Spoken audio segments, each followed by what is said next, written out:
Alhamdulillahi Rabbil Alamin wal aqibatu lil muttaqin wa la udwana illa 'alal zalimin. Asyhadu an la ilaha illallah wahdahu la syarika lah waliyus salihin wa khaliqul khalqi ajma'in wa raziquhum. Wa ma min dabbatin fil ardi illa 'ala Allah rizquha wa ya'lamu mustaqarraha wa mustawda'aha kullun fi kitabim mubin. Wa asyhadu anna Muhammadan abduhu wa rasuluhu as-sadiqul amin sallallahu alaihi wa ala alihi at-tayyibin wa azwajihi at-tahirati ummahatil mu'minin wa ashabihi al-qadatil ghurril mayamin wattabi'ina lahum bi ihsanin ila yaumin yamtazu fi ashabus shimali an ashabil yamin amma ba'du. Fa usi nafsi wa iyyakum ayyuhal muslimun bitaqwallahi azza wa jal fa innahu qad fazal muttaqun. Faqala rabbukum ya ayyuhalladzina amanu taqullaha haqqa tuqatih wa la tamutunna illa wa antum muslimun. Bapak dan ibu-ibu, saudara-saudara dan saudari jemaah Masjid Zaid bin Thabit radhiyallahu anhu Pekanbaru, ataupun yang mendengarkan serta menyaksikan dimanapun berada, para alim ulama, asatidz, para tokoh adat, tokoh masyarakat, hadirin hadirat wal mustami'in wal mustami'at wal musyahidin wal musyahidat. Mudah-mudahan semuanya dalam keadaan sehat walafiat, diliputi rahmat, nikmat dan karunia Allah Subhanahu wa taala. Khususnya taufik, diberikan petunjuk kepada jalan yang hak dan diberi kekuatan untuk mengikutinya. Bersyukur kita padanya pada subuh ini Allah masih memberi kita kesempatan untuk hidup lagi. Alhamdulillahilladzi ahyana ba'da ma amatana wa ilaihin nusyur. Mudah-mudahan pagi ini kita mulai dengan amalan terbesar yang akan dibanggakan di hadapan Allah yang Maha Besar. Salat subuh berjamaah yang berat tetapi ringan bagi orang yang Allah berikan iman. Semoga Allah terima salat kita, Allah kabulkan harapan, doa dan permintaan kita. Dan selanjutnya kita sambung pula dengan majlis yang mengingatkan kita kepadanya, mempelajari agamanya yang merupakan salah satu dari 3 landasan utama kita. Yang di alam kubur kita akan ditanya tentang siapa Rabb kita, siapa Nabi kita, dan apa agama kita. Maka kita mempelajari agama ini dengan dalil-dalilnya adalah mempersiapkan bekal untuk ujian di alam kubur dan di akhirat nanti. Ya Pak ya. InsyaAllah. Saya duduk di Masjid Zaid bin Thabit. Nah, alhamdulillah. Kemudian kita lanjutkan bersama Imam Syafi'i rahimahullah, masih berkaitan dengan an-nahyi, an-nawahi. Qala rahimahullah sifatu nahyillahi wa nahyi rasulih. Sifat larangan Allah dan larangan Rasulullah sallallahu alaihi wasallam. Ya, apa makna yang dengannya tersimpul seluruh larangan Allah Subhanahu wa taala? Apa kaidah yang tentang larangan Allah dan Rasulnya sallallahu alaihi wasallam? Maka dari kata-kata simpul itu lahir kaidah yang akan disebutkan oleh beliau, bahwa di antara kaidah yang masyhur, an-nahyu yaqtadi at-tahrim. Al-aslu bin nahyi yufidul tahrim illa ma dalla dalilu ala khilafihi, yaitu larangan itu hukum asalnya mengharamkan. Hukum asalnya mengharamkan. Bahwasanya segala sesuatu yang diharamkan itu, yang dilarang itu, hukum asalnya diharamkan. Kecuali ada dalil yang menunjukkan bolehnya. Berarti berubah dari haram kepada misalnya makruh. Kepada makruh. Tapi kalau hukum asalnya adalah larangan itu haram. Hukum asalnya. Apa contoh larangan Allah dan Rasulnya? Apa bunyinya? Innamal khamru wal maisir wal ansab wal azlam rijsum min amali syaitan fajtanibuh. Ini perintah nih, bukan larangan.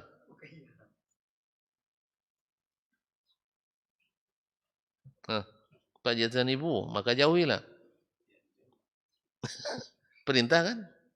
Perintah menjauhi adalah larangan mendekati. Baik, alhamdulillah. Sahih.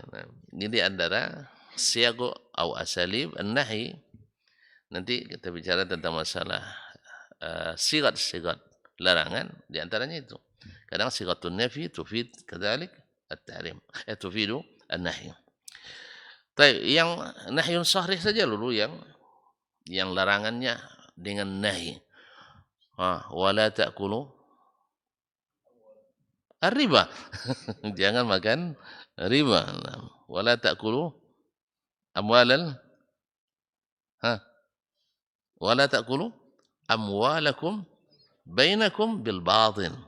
Nah, jangan kalian makan harta sebagian kalian dengan cara batil. Hukumnya apa?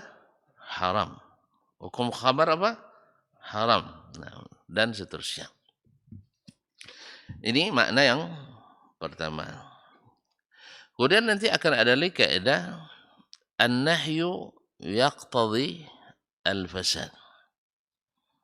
Al-nahyu yaqtadi al-fasad.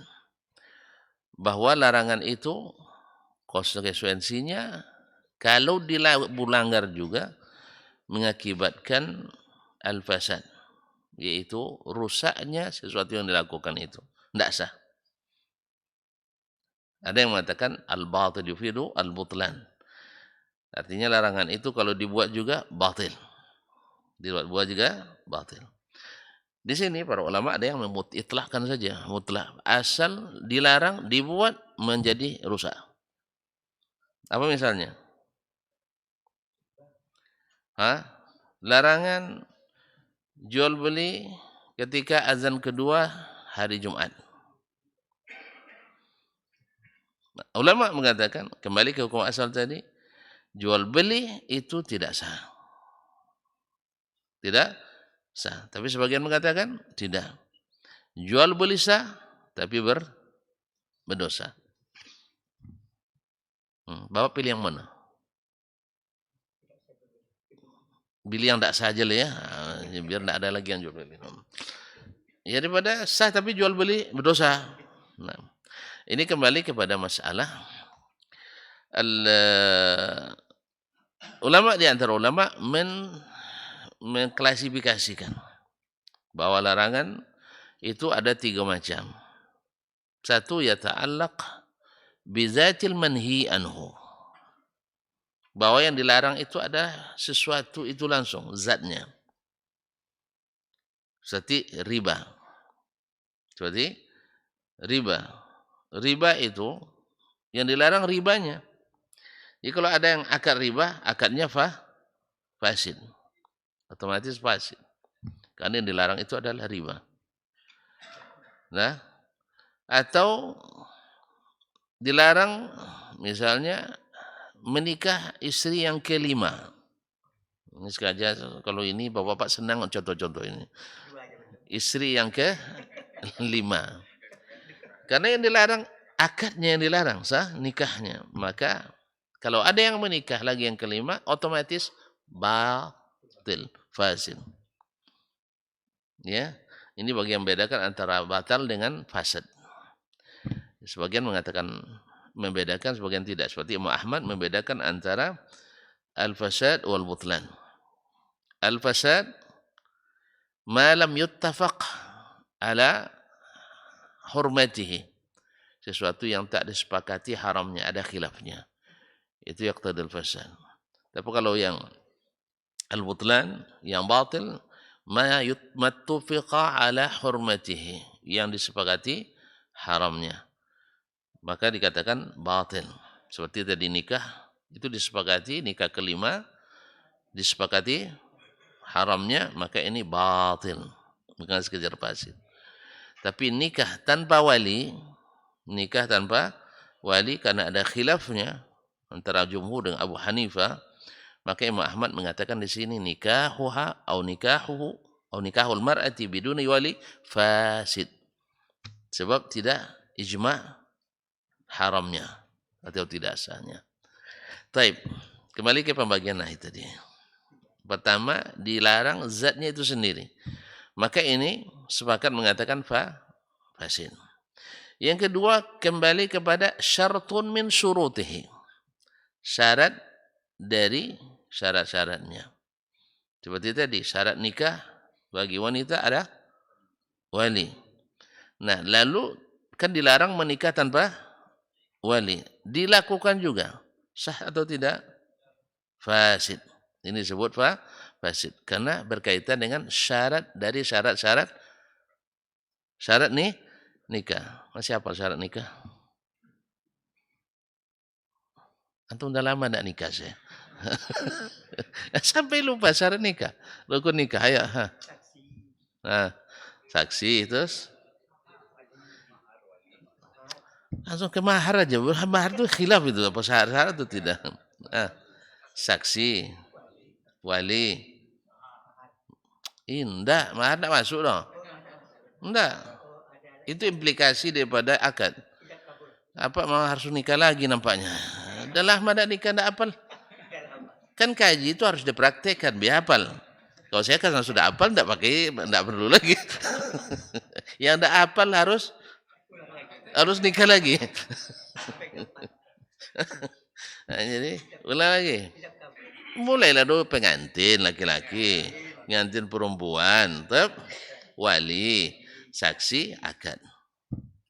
Adapun mahar itu implikasi daripada nikah. Artinya, buktinya Allah jadikan kalau tidak jadi, misalnya sudah akad nih, tidak jadi dia bergaul, bayar mahar setengah. Iya, jelas. Berarti kan ini implikasi daripada nikah, bukan syarat nikah, Maka sah nikah walaupun tak sebut mahar, sah. Andainya orang akad nikah tak disebut mahar, sah nikahnya. Iya Pak. Kebiasaan aja Pak. Supaya tidak jadi khilaf nanti selesai akad itu. Jadi kalau seandainya nanti ada saksi bilang tidak sebut, kan payah nyebut mahar kadang panjang kan, akhirnya tidak sebut. Sah. Menurut sebagian ya sah. Nah, tapi kalau yang diamalkan di sini tidak sah. Kalau sebut sah nanti diprotes sama kakwaannya. Jadi kaum muslimin dan muslimat dirahmati Allah, itu implikasi. Nah, kalau kembali kepada syarat, maka bila dilanggar, maka yaqtadi al-fasad. Berarti ada dua. Satu, benar-benar itu yang dilarang, bukan syaratnya. Bukan itu syaratnya. Maka akibatnya adalah fasid atau batil. Misalnya tadi orang menikah tanpa wali atau menikah tanpa calon suami. Iya kan, tanpa calon suami. Maka disinilah ketika bicara tentang nikah online boleh apa tidak?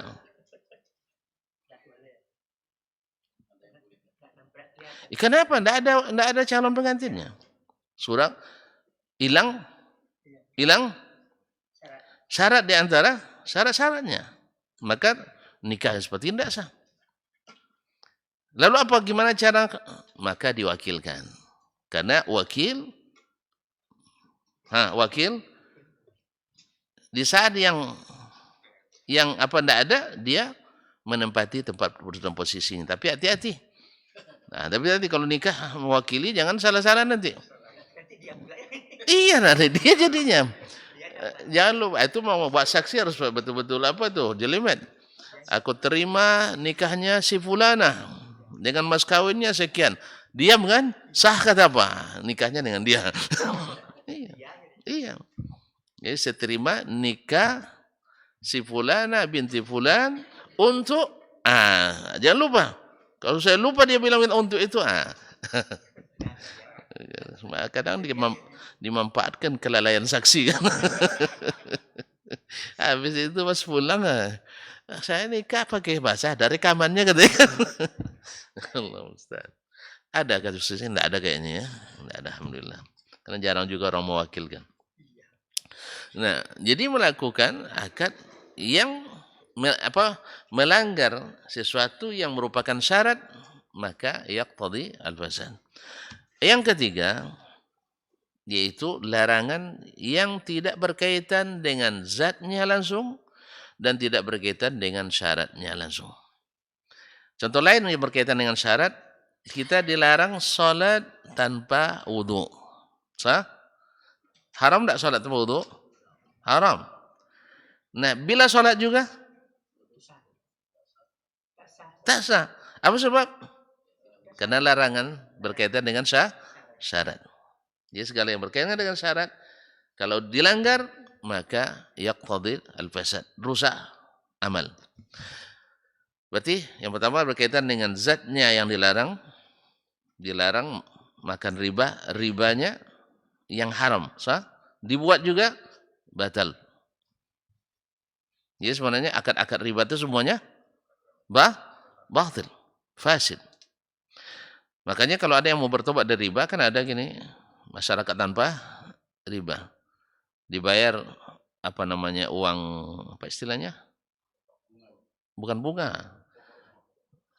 Bunga itu yang haram kan bunga dibayar. Yang dibayar adalah apa istilahnya? Modalnya. Pokoknya. Ya pokok kan modal juga. Pokok modal samu ya. Atau iya yang dibayar ini, sedangkan bunganya tidak ini. Ini sebenarnya secara internasional itu sah demi hukum. Nah, cuma kadang-kadang itu disembunyikan oleh pemakan riba, pelaku-pelaku riba. Kalau ada orang yang ingin melepaskan diri dari riba ini, maka secara hukum internasional boleh dan tidak boleh dipaksakan. Karena apa? Karena yang menjadi pokok yang menjadi hutang asalnya adalah pokok tadi. Cuman tidak di publish ini. Rugi orang pemakan para pelaku riba itu. Nah, rugi mereka. Enggak tahu kan? Iya. Enggak tahu antum. Maka minta tolong sama yang tahu. Minta tolong sama yang tahu. Ini dilindungi hukum. Hak konsumen ini. Hak konsumen. Misalnya ada yang sudah dulu tidak tahu riba, sekarang mau meninggalkan riba. Nah, jelas? Nah, wallahu musta'an. Nah, sekarang yang ketiga. Apa yang ketiga kira-kira? Belum. Berdua, Pak. Oh, sudah. Nah, apa contohnya? Nah, sekarang saya minta contoh. Itu berkaitan dengan syarat. Iya. Salah contoh Bapak tuh. Contohnya mungkin tadi terlambat contohnya sebelum. Yang ketiga belum saya kasih contoh. Itu baru contoh yang kedua. Yang kedua. Iya. Larangan itu berkaitan dengan syarat dari suatu amal itu. Dikasih panah. Dikasih tanda. Nanti apa lagi nam? Nah, di antara yang ketiga adalah tidak berkaitan dengan zatil manhi, dengan sesuatu yang zatnya dilarang dan tidak berkaitan dengan syaratnya. Apa contohnya? Hmm. Hmm? Apa Pak? Mahar. Masya Allah. Mumtaz. Nah, mahar. Kita tak boleh nikah kecuali dengan mahar. Kan dilarang nikah tanpa mahar. Apa bunyinya?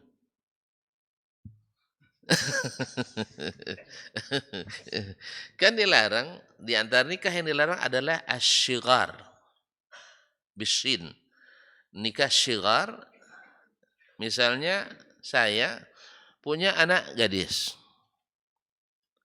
Sahabat saya punya anak gadis pula. Saya cinan sama anak gadis kawan, kawan cinan pula sama anak gadis saya. Tahu cinan? Naksir. Nah, akhirnya kita bersepakat. Kau nikahkan putrimu dengan saya, aku nikahkan pula putri saya denganmu. Ini di masa jahiliyah banyak nih. Di masa jahiliyah. Sekarang kayaknya aib ya. Kalau anak sahabat tuh kayak anak sendiri gitu ya. Salah juga. Nah, tidak bisa. Artinya boleh dianggap sebagai anak sendiri dari sisi kasih sayang ya. Tapi jangan pegang-pegang. Nah, jangan dilihat-lihat. Jangan nanti ayah pergi dulu ya temani pamannya. Omnya jangan. Ini sama dengan pesan sama kucing. Iya, pesan sama kucing, jinak kucing sama. Iya. Saya kan ada kucing tuh setiap belum kalau subuh, asal buka pintu pertama subuh tuh dia sudah depan pintu. Cuman ya kalau boleh di dalam sama orang rumah, di dalam dia cuman terganggu katanya. Ada orang tidak suka kan? Ya bukan tidak sayang tapi tidak suka. Paham enggak? Tidak paham. Orang sayang tapi jangan dekat-dekat. Kalau dekat jadi tidak sayang. Lupa pepatah orang kampung. Jauh disayang. Ada ya? Tidak paham. Nah. Dia kalau misalnya dia dah datang itu. Nah, apa yang mau saya katakan katanya? Hah? Apa yang mau saya katakan sampai kucing pula? Hah? Oh ya, pesan ikan sama kucing. Ya, Ceng, saya pergi pasar dulu, jaga ikan dia. Jangan bilang seperti itu sama teman kita. Jelas? Bukan haram. Nah, nauzubillah. Jadi seperti kata salah seorang ulama salaf, kalau tidak salah Sa'id bin Musayyib, dia bilang, bukan Ishaq al-Harbi. Dia bilang, saya bisa dititipin apapun oleh orang lain. Ya, nah dititipin harta, saya siap amanah. Dititipin rumah, saya siap amanah. Titipin tanah, saya siap amanah. Satu yang susah saya menjaganya. Jangan titip sama saya, nitip anak perempuan. Iya. Buya itu, kiai pun buyar dibuatnya. Nah, iya tidak bisa. Kan banyak kisah-kisah kan. Ahli ibadah yang nah, iya. Hah? Iya betul. Nah, banyak kisahnya. Walhasil, kembali ke kaji, jangan terfokus ke situ aja. Kembali ke kaji kita. Apa tadi? Iya, yang ketiga. Yaitu larangannya tidak berkaitan langsung dengan syarat dan tidak pula dengan zatnya itu yang dilarang. Apa contohnya? Mahar tadi. Dilarang nikah pakai mahar. Dilarang nikah tanpa mahar. Tapi bila terjadi akad nikah tanpa mahar, sah nikahnya? Sah? Sah akadnya. Tapi mahar dibayar kemudian. Namanya mahrul mithl. Mahar yang sepadan dengan orang itu di masyarakatnya. Misalnya di masyarakat kita, orang umumnya maharnya pakai apa? Seperangkat alat rumah tangga. Alat solat. Wah, seperangkat alat solat. Alhamdulillah. Allah mudahkan ya. Allah mudahkan. Iya. Seperangkat alat solat. Semoga yang pertama ini dapat pahala dia enggak ya. Karena mudahkan. Digunakan tak digunakan itu urusan lain. Yang jelas kan maharnya murah. Murah meriah. Karena sebanyak-banyak berkahnya wanita itu yang paling ringan. Karena ini bukan akad jual beli. Ya, akad bukan saya beli dengan itu tidak bisa dibeli itu sih. Cuman ini adalah proses penghalalan. Nah, ini larangan nikah tanpa mahar bukan berkaitan langsung dengan zat nikahnya, tapi pada implikasi dari pernikahan itu. Buktinya Allah SWT sahkan nikah itu.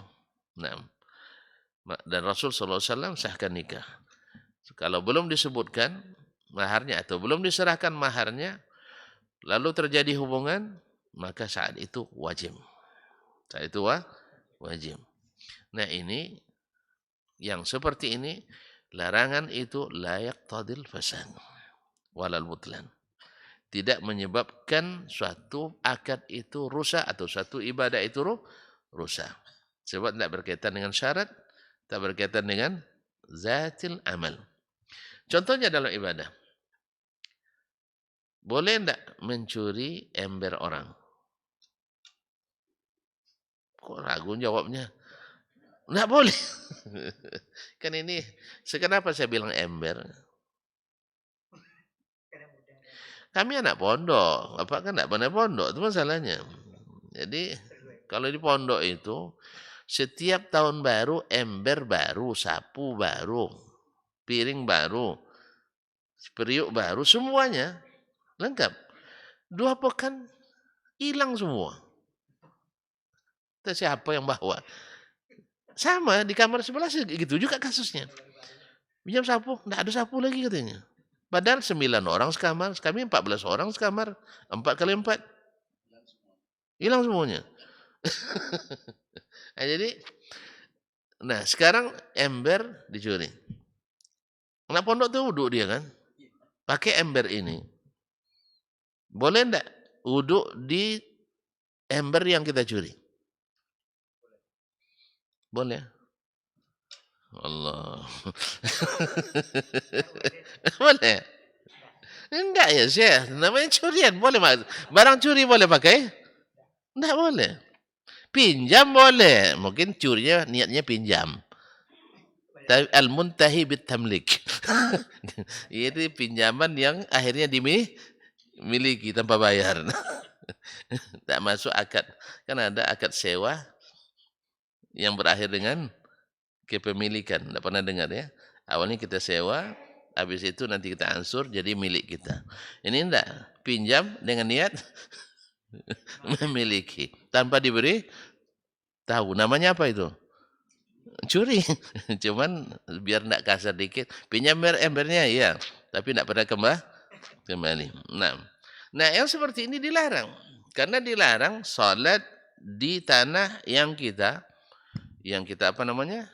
Yang kita bukan garap, yang kita rampas. Atau pakaian yang kita curi. Boleh enggak salat pakai jubah yang bukan milik kita? Enggak boleh. Sah? Barang curian. Cuman kalau tetap dia salat pakai barang curian itu, kita lihat. Larangannya berkaitan dengan larangan solatkah? Tidak. Karena solat tidak dilarang. Yang dilarang adalah pakai baju curian. Berarti tidak berkaitan dengan zat salat. Jelas? Berkaitan dengan pakaian yang dicuri di bawah salat. Jelas? Berkaitan tidak dengan syarat? Tidak juga. Tidak juga. Berarti berkaitan dengan syai'in kharij. Seperti yang akan dijelaskan oleh beliau. Waktu habis juga. Mukaddimah aja. Nah, sesuatu yang di luar syarat, di luar zatil amal, di luar amal itu. Maka yang seperti ini la yaqtadil fasad. Tidak membuat ibadah itu batal atau rusak. Tetapi kurang pahalanya atau habis pahalanya. Kurang pahalanya atau habis pahalanya. Jelas? Salatnya sah. Tapi dia berdosa. Karena apa? Tidak berkaitan bizatil amal dan tidak berkaitan dengan syarat amal. Taib. Boleh tidak orang solat pakai kain isbal bagi laki-laki? Tadi boleh. Apa bunyi larangannya? Hah? Hah? La yanzurullah ila salati musbil. Allah tidak memperhatikan salat orang yang isbal. Ya Pak? Baik. Sekarang larangan ini berkaitan dengan zat salat? Enggak. Sah? Berkaitan enggak dengan syaratnya salat? Enggak. Lalu berkaitan dengan apa? Kharij an zatis salat. Maka kalau ada imam yang isbal, sah enggak salatnya? Sah enggak salatnya? Sah. Tetapi dia berdosa. Dan dosa ini bisa lebih besar dari pahala salatnya tadi. Bisa menghabiskan pahala salat. Apalagi salatnya tinggal 1/10. Tidak cukup untuk membayar dosa tadi. Oleh sebab itu, pilih imam yang tidak isbal. Atau kalau ada imam isbal, ingatkan, Pak, tolong jangan kurangi pahala solat. Tapi kata Buya itu boleh isbal katanya.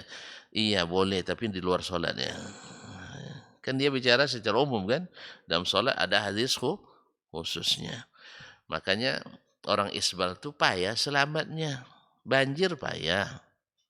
Sah? Harus gulung-gulung lagi. Sah? Wuduk payah. Harus gulung lagi. Apa lagi? Solat payah. Harus gulung lagi. Di solat dilarang pula menggulung kain. Tapi kalau yang tidak isbal, aman. Hujan, tak payah menggulung celana. Wuduk, tak payah menggulung celana. Salat, alhamdulillah, disenangi oleh Allah Subhanahu. Begitulah kalau sunnah itu ditegakkan. Aman kemana-mana. Oleh sebab itu, dari sekarang, gunting celananya. Ya, secara ekonomi juga menguntungkan. Saya sudah bahas itu berkali-kali. Sah? Iya kan? Sudah saya bahas kan? Ekonomis. Mau diulang lagi? Hah? Nah, taib. Antara isbal dan tidak dibahas, isbal berapa senti? Ada 10? Anggap 5 lah. Berapa orang laki-laki di Pekanbaru nih? Hah? Ada 5.000? 500.000 kali 5 senti. 5 kali 100.000 kali 5 senti. Hah? 500.000 kali 5. Berarti 250.000 senti. Berapa meter? Bagi 10. 200. Hah? 2.500 meter. Sah? 2.500 meter. Cukup untuk berapa celana? Iya, 2.500 meter ya. Iya ya. 2.500 meter. Dibagi 2 aja lah Pak. Biar gampang hitungnya. 2.500 berarti 1.250 celana baru. Cukup enggak untuk anak yatim kita? Itu baru masing-masing 1 celana. Masing-masing 1 celana. Oh, Ustaz kan itu enggak dihitung bidang. Oh, kalau gitu hanya guntingan-guntingan saja. Banyak kain perca yang bisa dimanfaatkan. Bisa kan? Berapa perabot yang selesai dengan penghematan itu. Makanya, subhanallah, ini barangkali salah satu cara, salah satu yang kita langgar, mubazir, sehingga harta kita tidak berkah. Kalau sebab itu, maka hidupkan sunnah ini. Hidupkan sunnah ini. Belum lagi secara kesehatan. Secara kesehatan. Bahwa laki-laki itu perlu kuat. Dan kekuatannya bertumpu pada buku lalinya. Tahu buku lali? Tidak tahu buku lali. Apa bahasa kitanya? Mata kaki. Itu buku lali namanya. Kan berbuku dia. Ya, mata kaki mana ada matanya? Ada matanya. Mata kaki. Mata kaki. Itu namanya buku. Bapak buka kamus lagi KBM ya. Buku lali nam. Taib. Itu perlu selalu terpapar dengan sinar matahari. Wanita kan tidak perlu kekuatan, perlu kelembutan. Makanya dia harus ditutup. Jelas Pak? Itu analisa saya Pak. Kalau Bapak nak batalkan silakan, tidak ada masalah. Ada teori baru. Nah.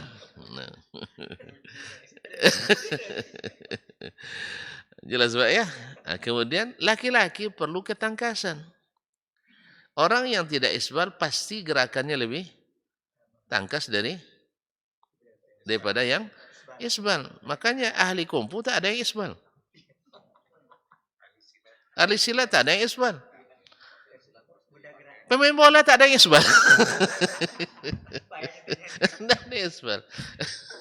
Nah, jadi oleh sebab itu makanya yang isbal tidak tangkas. Nah, dan seterusnya. Oleh sebab itu maka kita tinggalkan isbal itu. Karena dia dilarang oleh Allah dan Rasulnya SAW. Jadi jangan banyak-banyak alasan lagi. Jadi secara ekonomi lebih hemat, secara kesehatan lebih sehat, secara ketangkasan lebih tangkas, secara kenyamanan lebih nyaman. Dan nampak bedanya antara laki-laki dan perempuan. Jangan dibalik. Perempuan tidak isbal laki-laki. Ini kan terbalik ini. Perempuan harusnya ditutupi, laki-laki harus dibuka. Ini tidak, perempuan dibuka, laki-laki ditutupi. Terbalik. Jelas ya? Ayyuhal qadran. Allah musta'an. Semoga Allah beri kita hidayah dan taufik. Cukup sampai di sini. Insya Allah bisa. Ya, saya bukan mukaddimah ini supaya besok masuknya agak selesai kan. Nah, wallahu taala alam wa sallallahu ala nabiyyina Muhammadin wasallam. Wa subhanakallah bihamdik asyhadu an la ilaha illa anta astaghfiruka wa atubu ilaik. Wassalamualaikum warahmatullahi wabarakatuh.